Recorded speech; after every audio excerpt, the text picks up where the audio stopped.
Hi guys, இந்த ஸ்டோரியில் own voice எதுக்குன்னா, நம்ம சேனலில் ஒரு லாஸ்ட் 1 மந்த் முன்னாடி வந்து கண்டென்ட் வீடியோ போடலாமா, சேலஞ்ச் வீடியோ போடலாமான்னு சொல்லி ஒரு சஜஷன் கேட்டிருப்பேன். அதில் நிறைய பேர் சேலஞ்சு சொன்னீங்க. 55% 50% வந்துச்சு ரெண்டுமே.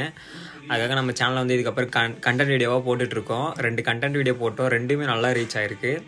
நான் நினச்சி பார்க்கல. இன்ஸ்டாவில் இப்போ நமக்கு ரீச் இல்லை தான், பட் இருந்தாலும் நம்மளுடைய சப்போர்ட் வந்து யூடியூப்லேருந்து கிடைக்குதுன்னும் போது ரொம்ப சந்தோஷமாக இருக்குது. அந்த இன்றைக்கி போஸ்ட் பண்ண வீடியோ வந்து ஒரு 10K பக்கம் ரீச் ஆக போகுதுன்னு நினைக்கிறேன், வியூஸ் மட்டும்.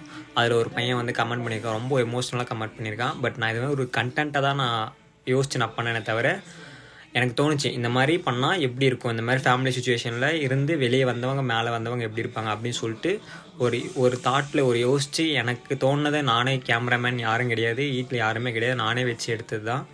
ஸோ இதுக்கப்புறம் என்னோடய ஃப்ரெண்ட்ஸ் வந்து சப்போர்ட் பண்ணுவாங்கன்னு நினைக்கிறேன். இதுக்கப்புறம் நிறைய கண்டென்ட் வீடியோலாம் வரப்போகுது நம்ம சேனலில். முடிஞ்ச அளவுக்கு உங்கள் சப்போர்ட்டை கொடுங்க.